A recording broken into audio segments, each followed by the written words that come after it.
So this is what we're going to be working with for this build. A piece of rattan, MacLeod rattan I believe it is.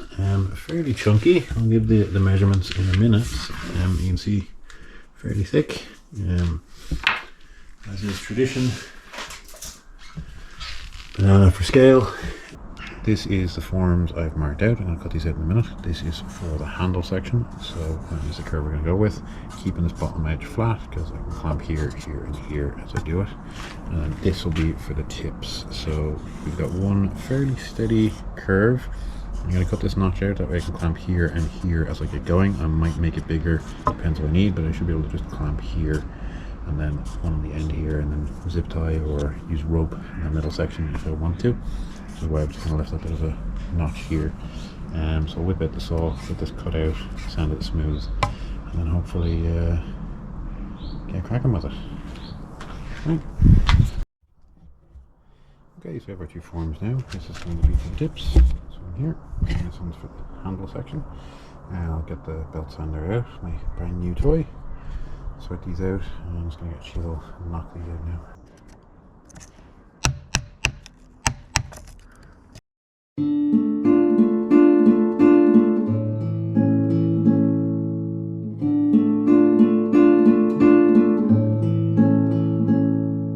There, let's just sand these down so nice even smooth bend on that, so it's not going to mark anything up.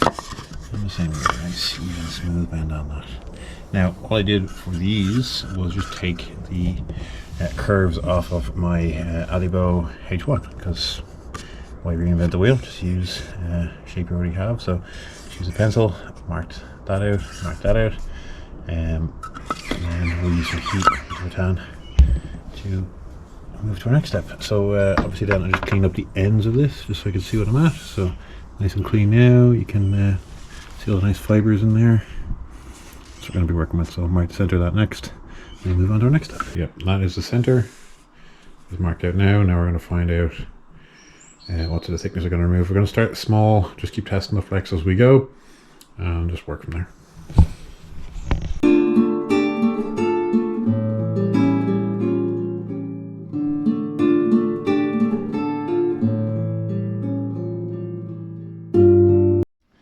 Okay, so hopefully you can hear over the construction, but this is how I've marked it. So we have our center, then we have our handle, and then we have basically where we're going to bend to on each side here. But from here out to the tip is where the fades start, and from here out to the tip is where our sails will be. In other words, where the recurve essentially will be on the tips. So I'm going to take material off the other side. We'll continue the markings around, but this is where the slight bend, upward bend is. Since we already have a bend on this side, this is going to be the back of the bow, and this is going to be the belly of the bow. So we're going to sort that out. So pretty simple what I did to start. Measure down about 1 centimeter, mark that off, and then I'm going to take this off, test the bend, do that on each end, see how it feels, and kind of rinse and repeat.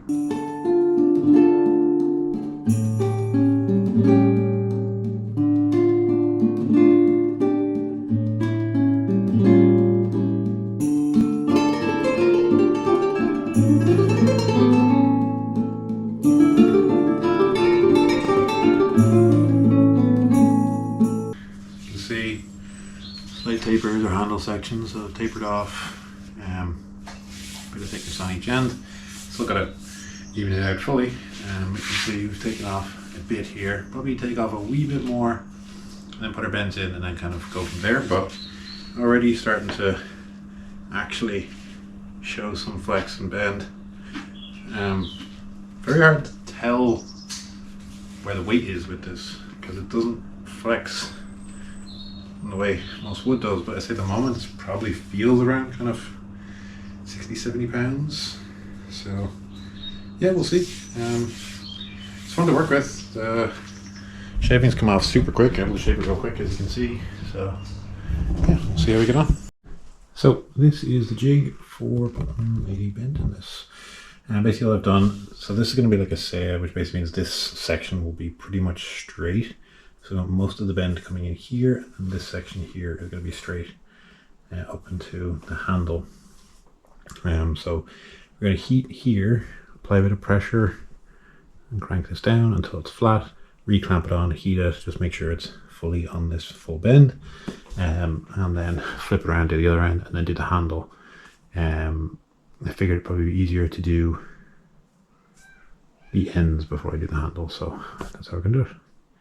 I'm just gonna use a heat gun for this. Rattan, if you don't have a heat gun, it is very, very good for fire resistance, so you can just use a blowtorch, but obviously I'm indoors, so heat gun is definitely gonna be the way to go for this. I left it still quite thick, as you can see. I think we're sitting at about 29 mil, maybe more, to most of that thickness. Yeah, so we're about 28 mil there.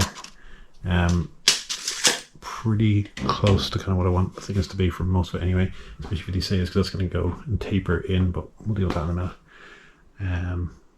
Yeah, so I'll flip over to the time lapse and we'll get cracking.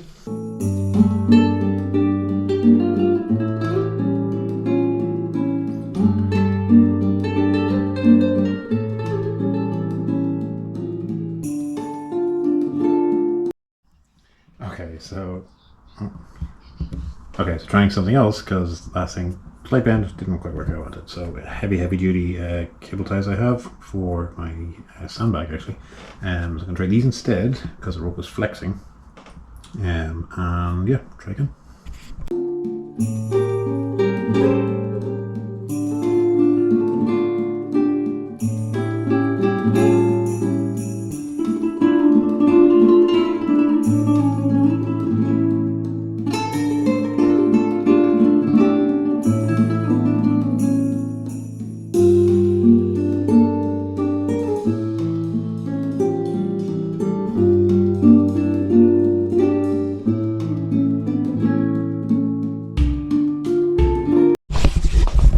Okay, so you saw me heating up this first limb, so this is what it looks like after our heat. Not as perfect as I want, so hopefully I can get the other one to match up, but I think I should be able to. So here's what it looks like.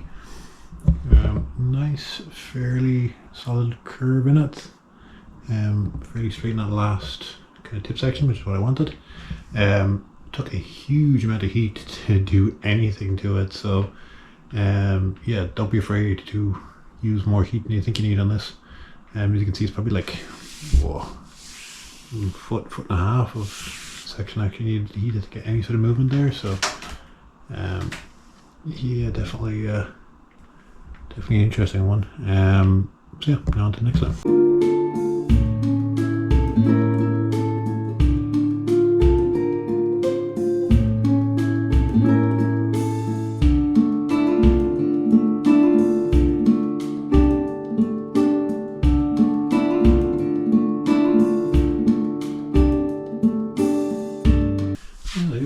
Fully heated, limbs are both nicely bent. They look pretty even, those two tips. We can have this last section here, which is straight. You have a curve here. We're going to bend the center now, and then we'll have pretty much a straight section from here to here, and then our curve. I would have liked to have curved it a bit more, but it's kind of tough going. I want to make sure they're even, so I can stop there, because I'm not gonna lie, it looks pretty good. Maybe slightly more of a bend here, but overall, pretty happy with that.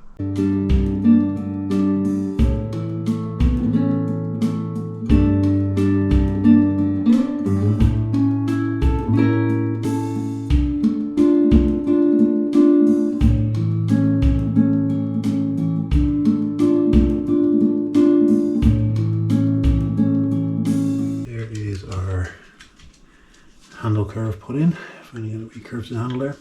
Looking pretty good. Everything looks pretty even. Tomorrow then we'll move on to shaping our tips. Say hi, Buffy. So tomorrow I'll move on to shaping the tips, shaping the handle, and get that first initial bend in it. But everything seems pretty even. So I'm quite happy with that. Like I said, there might be a touch bit more of a bend here than there is here, but we can even that out as we go as well. So overall, pretty happy with that. Took a lot more heat than I expected though, so definitely something to consider for future. Might need a better off even using a blowtorch instead of the heat gun. Might be quicker, but yeah, surprised how much heat that took. Huge amount of heat, maybe about an hour worth of heat. You see how dark that is into the handle, and that's how much bent I get out of it. And all my body weight going on top of it as well, so definitely something to think about.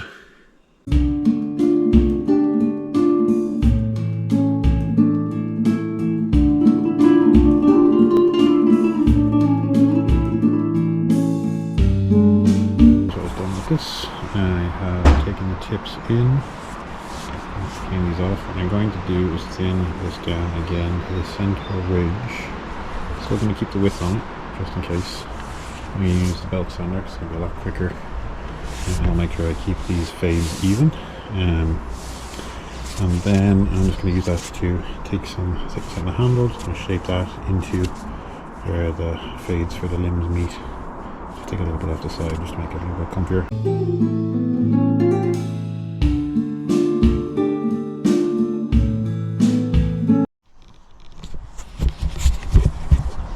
Okay, so that worked out pretty well. This tip looks pretty perfect. Obviously I'll just round this in with some files in a little bit. Now this end, however, I did botch, but I left enough material, so hopefully I'll be able to just fade that section in a bit better. It's just taking a chunk off here where sander just kind of skipped and caught it, but I should be able to rectify that without too much trouble. There's still plenty of material on the other side to even that out, so hopefully it won't be the end of us, but we shall see.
So, looking at our rattan horsebow here, we've completed our, well, not completed, we've done the rough out for these string bridges.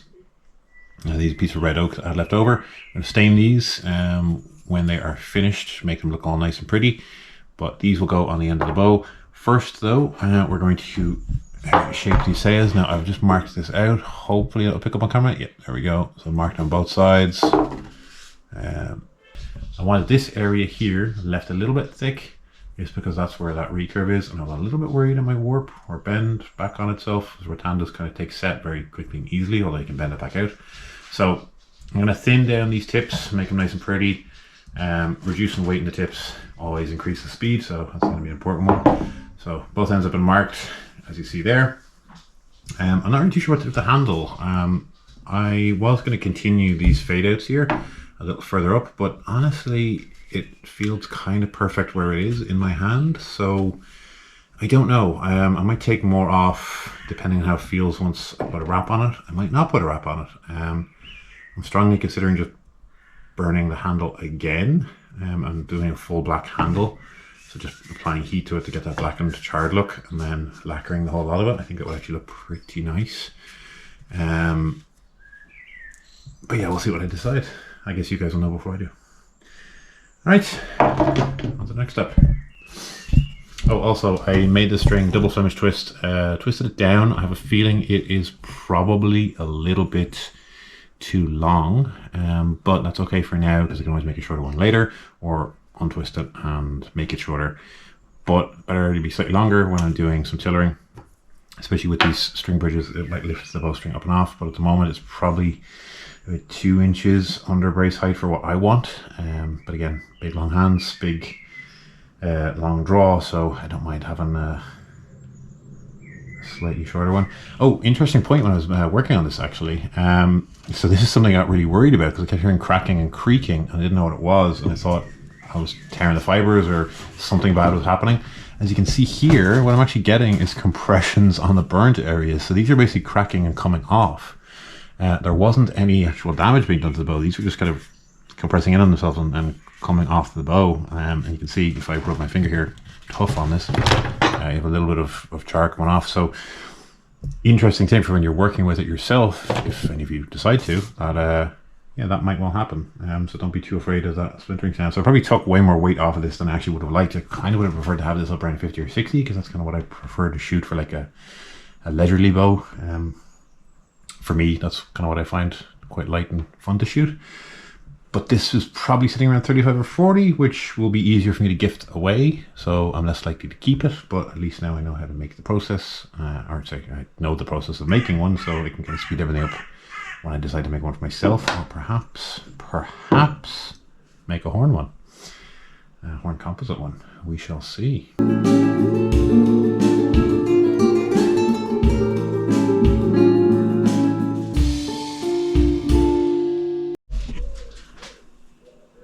So these are the sails after initial grind. So to rounded this out, I'll round these over by hand. I don't want to risk taking too much off, so I'm just going to round off the ends here. Basically everything past the string knock here. So round all this out on the tip. Just going to round that out that way and leave it kind of as is. So yeah, not a huge amount left to go. I did a little bit of work on the string bridges just to make them look kind of pretty. So I took a little notch in this way and that way. The same here for both. All I'm gonna do is just stick some leather down in here, just because I wasn't really sure what design to go with, and this looked kind of pretty. So yes, I wasn't sure what design to go with, so just add a bit of leather on top of this. I think that'll look quite nice. I'm going to, like I said, stain these, but you'll see what that looks like. And then yeah, hopefully that works. Just try have to try and glue them on next. Our bridges on last night. Seems to have gone on a-okay. Slight little bit came off the edge here, so I'm just going to sand these down anyway, so that's not a concern. But it seemed to have gone on pretty tight, pretty well. Pretty happy to glue up. I'll show you the other end. Pretty much the same, nice and tight. I don't see any gapping. Maybe a slight little bit here, but I thought there might be, but I can't get my finger in, so I might just be clear glue in there. And she's Type Bond 3, my go-to for this sort of stuff, so seemed to work pretty well. Looks quite nice. I'm going to put a little strip of leather in here after I stain it and get everything finished, but for now it looks pretty good. I'm going to sand these around a little bit. I like the little U shape here, but I think just take that little edge off just in case. And obviously I've already kind of pre-sanded this a little bit. Camera was out of juice last night, so I wasn't able to get a picture of it. But next up, round off the sides here, mainly on the back. Just gonna round this out. You can see this one's slightly different to the other one. That is mainly due to they're both the same distance down the tip, but the fade outs here were slightly different, so I'll just hand even these up, make them look nice and pretty, and then yeah, pretty good to go. But I'll start tillering it next, just see how it is before I just gonna want to see where it's at before I start taking chunks off. So I thought I would share this one, as I think it's pretty useful for people who are like myself, making bows on a bit of a budget or just don't want to spend more money than they need to. When you want to do fine sanding, especially around the likes of these knocks here, when you want to get in at them, obviously you don't want any sharp edges in here, on the off chance that things will catch. You know, if you're going to affect your strings, you can already see a little bit of rubbing here, where the string had been rubbing. Now, traditionally these would get filled in with leather. We'll do that at a later stage. If you're interested in that, it might be in this video, and if it's not, it might appear in some of my social media posts at a later date. However, one trick I was given years ago is to take relatively cheap sandpaper like this and use some decent quality duct tape. Doesn't have to be the best quality, but something that's decent enough and just run this across the back of it. Basically reinforce it. And now you're left with much stronger, flexible sanding tape that you can also cut into strips. So this is one of those useful little tips. It saves you having to buy that fancy fiber sanding tape. Something that I do for fine sanding work like this. I find it makes a big difference. Because, you know, pretty much every household has some duct tape.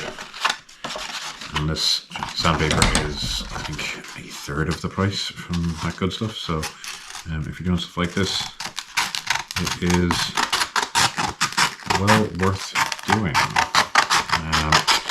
So I'm going to do it like this. Let's get this. As you can see, you just thumb on the back, cut it into strips. So I'm going to cut this one to a thin strip for going in and around those knocks. And as you'll see now, there we go. We have that for in and around our knocks. If I get this into a knock here, so I don't knock stuff over in my kitchen. Yeah, make sure you guys can still see me. Lovely. So I'll get this in our knock here, and this will hold up and actually allow me to get in here. Now a bit awkward to show like this. I can actually get in at these knocks properly. Actually push this into the gap here, and see it's actually filling the space and not folding over itself and tearing, which is also super important for what we're trying to do here. Because you see, this is why I left that little gap there. The sandpaper will actually tear before the tape will. So you get the likes of this if you're just using regular sandpaper and this tears out. And then your tape will actually keep it intact. So you can see already starting to round out those corners, keep the inside of those knocks safe. So useful little tip if any of you just want to save a bit of money and get a nicer finish on your bows.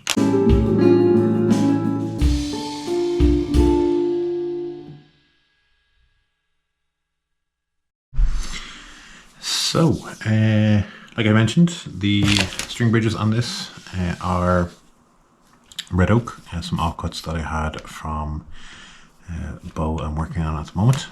These are all nicely rounded off and sanded and nice and smooth. Still a few bits of fine sanding to do on the rest of the rattan. It's very tricky to sand this smooth, as you can see. Well, hopefully you can see on camera here. Maybe you get these fine little hairs lift up, so I have to go over with an even smoother sandpaper. I went over the 120. It's good and smooth to the touch, but these little hairs flick up, so I have to deal with those. However, in the meantime, I have made my jar of goop. This is basically just a test. I'm seeing how long I can leave this in for and what the results will be. But basically, this is just vinegar and steel wool, and popped a hole in the lid just to make sure it doesn't explode, because it is a chemical process that happens with it. Basically all you do is paint this on to your oak, and this will pull the natural tannins out of it. Now if I wanted really dark black, I would add in tannins. You're going to see that on the oak bow itself, but for this we are just going to do this little dip into our vinegar solution and paint this on. Already you can see it's starting to darken. I will need to definitely take the wool out of that, because I think it's actually starting to oxidize and break apart. One of the reasons why I wanted to not add extra tannins in this is because what I found, especially with the different shapes and textures of the oak when it's cut like this, which hopefully you'll see when this is fully finished doing what it's meant to do, leaves some very interesting, yeah, I definitely need to pull that wool out of there, leaves some really interesting patterns, and you can already see over the course of time I've been talking to you how dark that is starting to get. Now I will need to just, so I'm just going to leave that sit on the bow, and this stuff, excess here, will pull off, and already you can see how dark that is going. So I'm going to leave that dry in on its own time. That will penetrate into the wood, so even when I sand that down later, it will still look like that. So it's kind of better to just leave it do its thing, and I'll swap to the other end and do that one.